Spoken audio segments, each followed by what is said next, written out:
Hey everyone, and welcome to Almost Cancelled. I'm Peter, that is Connor, and we are going to talk about Homecoming Season 1, Episode 6. It is called Toys.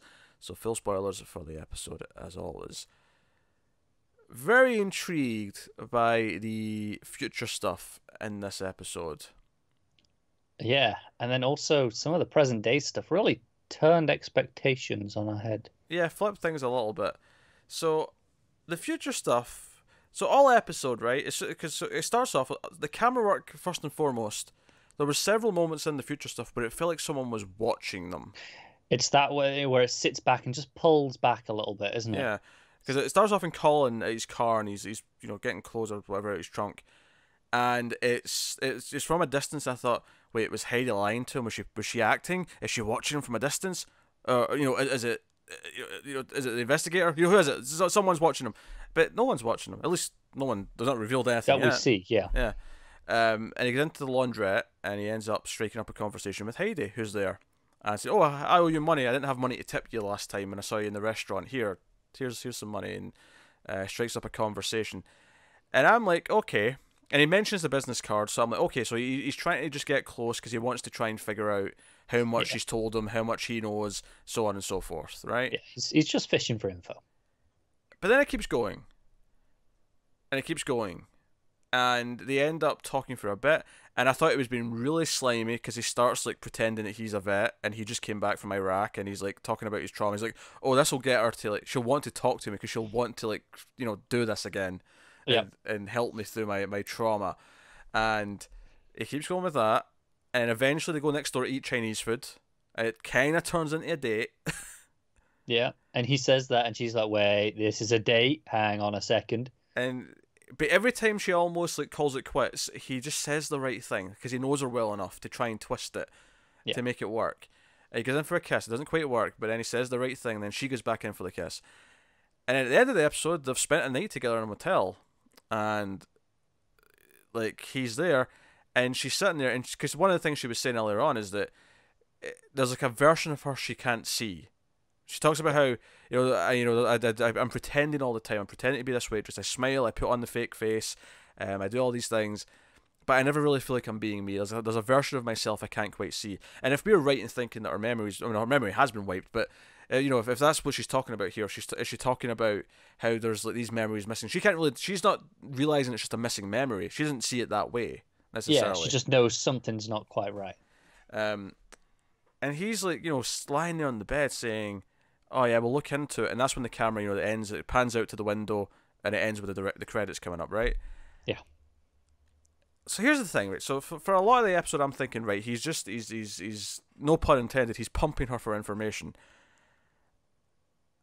and but there's a point where it started going so far, and obviously he's lying about everything, right? He's lying about his wife, he's lying but about. it almost feels genuine. It almost feels like he actually cares, or at the very least, there's more of a motive here than we understand. It's not Yeah. just the information. No, and if it is, then he's a hell of an actor. Yeah, I think that's the thing. There was a point where if this is all just an act still, when they got more emotional towards the end of the restaurant scene, and then the way he's sort of like vowing to get to the bottom of it to help her, I'm like, if this is still acting, in the character's part, then he is really unnaturally good. Yeah. And I'm like, is there more to this? Does he actually have feelings for her? Is he taking advantage of her? Because I mean, this first and foremost, it's kind of creepy that he knows who she is and she doesn't know who he is, and he's using that to his Oh, if advantage. she remembers, she'll be horrified. Yeah, she will be. I mean, she didn't even like him that much from everything we saw. Yeah, exactly. Never mind anything else. Um, so not only that, but does he actually have feelings for her? Does he actually care about her in some way, or is there more to this? I don't Like, know. like, like at one point, I was thinking, has his memory been like changed or something at some point since the last time we saw him? I don't think so. No, But I'm wondering maybe if whatever's gone on with our memory, he didn't actually know about. Like he didn't authorize it. Maybe. and he's That's testing why. it. Well, no, not even just that, but maybe that's why he was so shocked that she didn't really remember him Oh yeah, because we because spoke he, about that yeah. last episode. Yeah. So he was maybe he was never aware that this and now he's like, hang on, someone's used this on you and taken away your memories, and That he genuinely does feel like that's not right. because remember when we were debating about if it was a success or a failure, and you said it's a success because she doesn't remember anything, and I said, well, no, it was a failure because all this bad stuff clearly happens. I would go as far to say that at least Colin might have thought it was a failure. He may not have seen the Yeah. success. You know, as Yeah. far as the company's concerned, or at least what they'll tell him is that it was a failure. But someone thinks it was someone knows it was a success, presumably. Yeah, or they just took a risk and said either it works or she's goes crazy. Yeah. Whatever way I'm happy Presumably with. they'd have monitored it to find out. You would They'd think. want to know. Assuming it was something that was intentionally done and it wasn't. What if she did it herself? What if she actually decides to do it herself? Oh, it's possible, knowing, Yeah. she wants to forget something, so she, self-medicates essentially. Yeah, she makes the choice to do it herself, and then no one knows about it. She does it kind of off the books. Could be. And that would explain, outside of trying to get information, why he wants to stick around and test it and like sort of see how far it goes. Like how much can he say and get away with? How much would it take to bring her memories back? But at the same time, he's a damn good actor, and obviously Bobby Cannavale's a good actor anyway. But like, the we know that. character is a good actor. If all of this is just straight up manipulating her, right up until the end, then he's doing a good job. Because we're doubting it. We are doubting it. And it's not so much that I necessarily think he's being genuine per se. I just think there's more to it than what we can gather right now. The fact that we think it's even a possibility, though, that he's being genuine is a testament to the acting. But genuine in what way, though? Like that's just the confusing part. I'm like, nothing we've seen in the phone calls between him and Heidi have implied anything other than just he's the boss and she's following orders. Right. I don't know. I really don't know. But the way he actually, because it's when he actually goes in for the kiss where I'm like, why is he going for a kiss? Like I get why he's playing nice, and it's all because at first I thought, oh, he'll play the part of the one who's interested because it'll make her feel special or like she's getting attention and open up, and he's essentially playing the Walter character, right? He's trying to be Walter, be kind of vulnerable, be kind of like needing help, needing therapy, but has the romantic connection. He's kind of trying to do that almost to sort of get her trust and get her to open up, but when he goes in for the kiss and then it goes further than that, I was like, I feel weird about this. I feel it feels weirder than just him playing a part here. It does, yeah. But I'd also buy if it is, because I just be like, okay, he's just really good at it then. Yeah, it's not out of the question. Yeah, he's that slimy. He can do this. I would believe that. I would probably believe that easier than him just genuinely caring. Yeah, no, I can't argue it, but it's a credit to the performance that it's so good that I'm suspecting something more. I'm suspecting there's at least more to it than just getting information. If not outright, just there's some genuine feelings here of some kind. But yeah, no, I'm with you. It left me in a place where I don't know exactly where we are, right? And now they're teaming up to try and figure out, like, how is he going to help her? In what way? Obviously, there's a section where he's kind of trying to discredit Carrasco. He's kind of like saying, oh, people from the government and the DOD, they're just looking for someone to blame. You can't trust them. He's intentionally trying to kind of undermine that just in case you would want to go to him for whatever reason in the future. The present day stuff. So we get a scene with Walter's mother. And we find out, we never really get a sense of what Geist were. I assumed they were like pharmaceutical company. Yeah. I was thinking, I was expecting like just to reference Resident Evil. I was expecting the Umbrella Corporation kind of thing. Sure. Which honestly isn't a bad comparison in a lot of ways. But so Walter's mum phones up to try and find out where her son is. And they say, oh, he's not here with us. Like, no, he's like, this is a private company that are doing this thing. This is Geist. And then the camera just neatly goes down to the back of this bottle. I actually thought it was juice. I thought it was like I thought a it was too at yeah. first. Until she has all of them out on the table. So, no, this is like detergent and drain cleaner and like Yeah. all this stuff. It's just like why is a company that makes all this doing like rehabilitation for my son? It's a good question. It's a damn good question. And her sister's like, "Oh, you're being paranoid," but she's like, "No, I'm going to Tampa. I'm going to go there." And she basically does a bit of detective work. She tries every location of Tampa that matches what Walter told her about it. It was near an old folks town. I appreciate that it wasn't the very last one because I think it was like there was 8 possibilities Yeah. and this was number 6 that she tried. Yeah. It's the rule of threes. Go 2/3 in. So either 1/3 or 2/3 in would Yeah. both feel right. Well, I mean, honestly, I think anything between 4 and 6 would have worked for me. 6 is rounder. 7's too close, but yeah, 5 would work for me. I feel like you can't go exactly halfway either. I feel like halfway feels too neat. That's fair. So 5 would have worked. Sure. 5, 6, 3. Those are the numbers you could have picked and they feel just random enough. And this is a really weird conversation to have. It doesn't because it could be the first one, it could be the last one, it could be the middle one. It's just enough to make it believable, Yeah. right? It's just a small thing in the writing that helps. And she storms in and demands to see Walter. Walter's with Heidi, and Walter's worried that he went too far with the bird, and she's like, "No, it's fine." And obviously, we know she's just kind of feeling weird because of the conversation with Colin.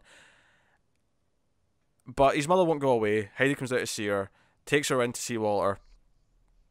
And Walter and his mum have a scene about why he's there, why he served in the first place, and how she doesn't trust him. You can't trust them. These places will never help you. It's only about themselves. And she says basically the same to Heidi because Heidi tries to talk to her outside. Yeah, she's like, "No, I've got the best interest." She said, "Oh, trust me." And she's like, "Why the hell should I trust you?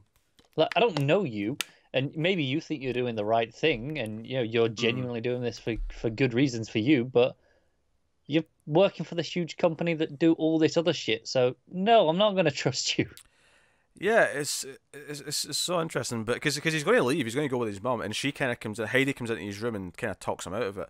I kind of like how she shut down Craig. She's like, "Shut up, Craig." Tells him to f off. Yeah, Because he's like, "Oh, we need to phone call to get people on, and this is dire. He's going to leave." Because they mentioned that he's on his 4th week of meds, and if he leaves, he'll get withdrawal symptoms. and she's trying to say that to him, but without saying. She's like, "If you leave now, it could be dangerous." And he's like, "What do you mean dangerous?" Like, just dangerous for your treatment. We wouldn't want to mess up all the progress we've got. What's interesting though is he flat out admits that he has feelings for her, and she kind of recuperates that. And I think it's funny. You could be cynical and say she's just saying that to get him to stay, but we've seen enough to know that it's true as well. Yes. We've seen enough with her on her own, and why she's last episode with the makeup. Which, by the way, this episode equally started with a very 80s cheesy kind of Didn't it? track. Yeah. Speaking of music though, I liked the music that was playing when Walter's mum was about to make the call in the car, driving in the car. Oh yeah, Really nice bit of music there. I like that. that was nice. But she admits, she's like, "No, I think about us that way too." And it was during I was like, "Man, this is a really interesting choice to cast people of these ages because Yeah. she's much older than he is." It's a bit different to what you usually see on Hollywood, right? Which I guess I kind of like actually, just because it's different. Because it would be very easy to have this be like a 25-year-old, like she just graduated and which is something that's brought up. Did she actually get any kind of education in what she's doing? Because Walter's mum asked a good question. Where's her certificates? Where did she go to school? Because it occurred to me that a few episodes ago when she was doing the mock thing in front of the class, right? The role play. And Yeah. she was talking about all her past jobs. She lists quite a lot of jobs. And And obviously they're a lot, varied. yeah, and very varied. And obviously some of those she could have been doing while she was at school, working on her masters or whatever. But she lists a lot of jobs. Like, I mean, sure, you could have a lot of short tenures. If I recall, Yeah. she didn't really mention anything in this field. No, she didn't. It was all very different things. So yeah, interesting stuff. It was almost like she was picked because she didn't have a background in it, and it was just to throw her into it. Like maybe they put her through like a little training course internally, as if that would like set her up for it, and she would take it seriously. Yeah, I mean, I think the reality is she's not actually there to be a counselor. She's there to monitor the dosage. Yeah, she's just there pretending she's a counselor. Yeah, she just needs to have enough to pass it off, right? As okay, I know what I'm talking about. But no, interesting questions.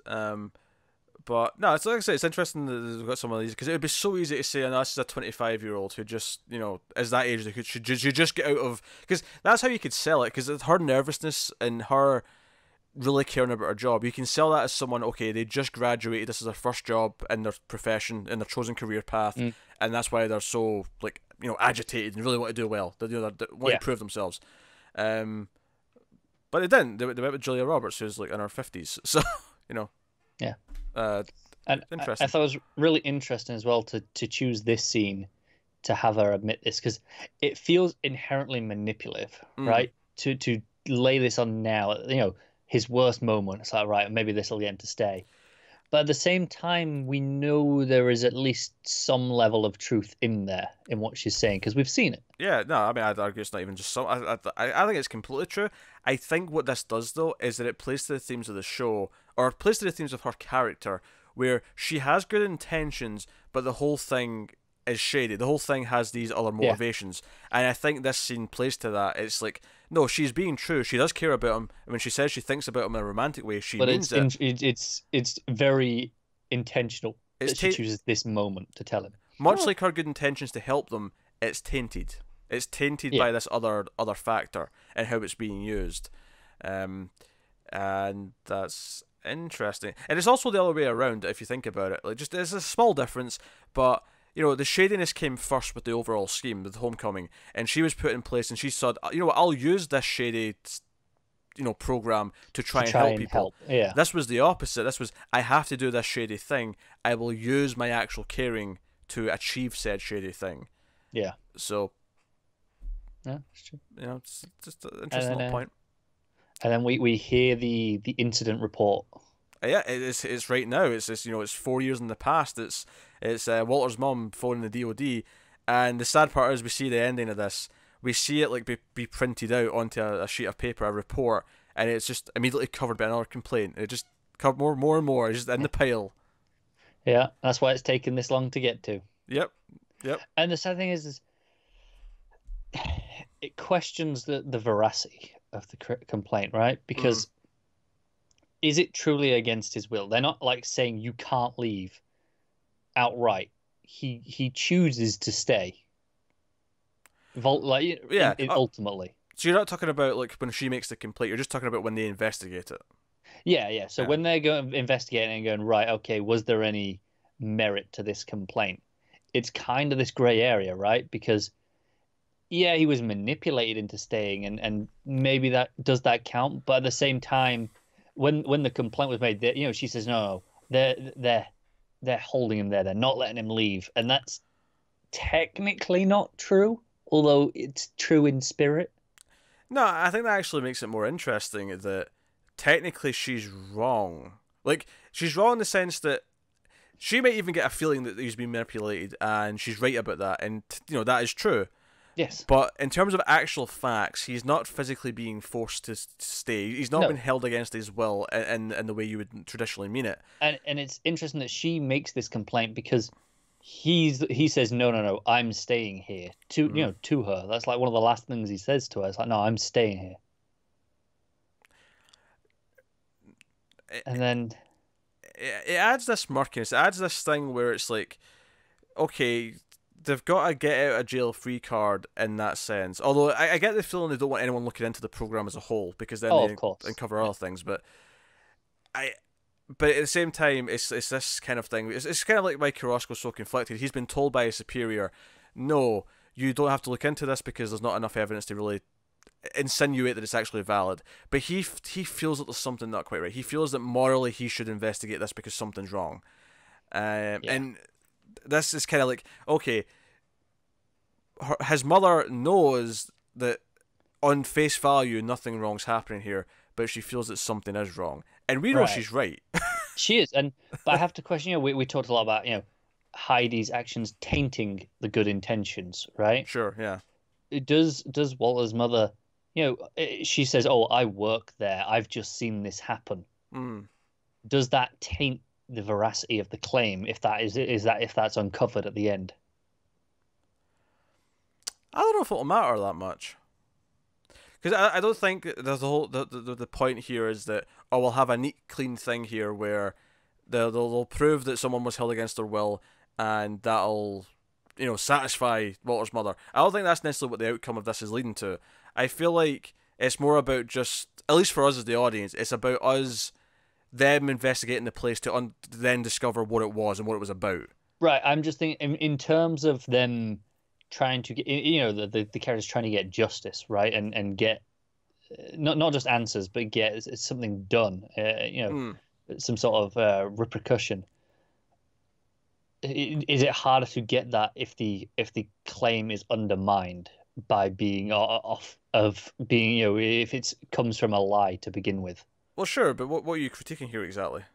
Oh no, I'm not critiquing. I'm saying it could be interesting in that if Carrasco comes forward with these. When I say critiquing, I don't mean critiquing the show. I mean critiquing the claim, I suppose. Like, because to me, the point of this is that she's that upset that she does this out of necessity. Out of desperation, she does this, right? Yes. So what I'm saying is Carrasco's investigating. Let's say he kind of gets enough to say, yeah, okay, they were being held against their will, right? And they take this, to wherever this claims company are, wherever they're taking it to, whatever the management level it is that deals with this, and then they learn, but this call that started it all off was not genuine. Are they still able to move forward with any repercussions that they would in terms of any sort of punishment, or is it it's kind of this, because of that they can't really. They could go down that path, but I don't think so, because the call's anonymous, and I don't think they'll ever figure out that it was A's mother that did this. And like I say, I think when he investigates it and he learns what's going on, if he does, like I could see it having this really frustrating brick wall ending where he almost gets there. Yeah, I can see it. Yeah. They kind of like take it away from him right at the end because of like some obstruction, and that'll be painful in a glorious way. Damn you, Sam Esmail. Not that he wrote it, admittedly, I shouldn't blame him, but he's directed it, and I know his name, so he's getting blamed. Yeah. But I think the actual specification of the claim is actually less important in the grand scheme of things here, because now that he's looking into it and everything's been covered up, he's trying to find things and nothing's been uncovered. Once he finds out more about what actually happened there, if he does, I don't think it matters that much what the original claim really was. It's kind of like how, let's say someone phones the police because they hear a suspicious noise coming from next door, and then the police bust in. Oh shit! We've just accidentally came into like this gambling ring we've been one of the biggest in the county, right? Sure. And it's like it doesn't really matter what that call was in the first place. It got them in the door. Got them. No, that's fair. Kind of thing. That's the way I'm thinking about it. I'm with you.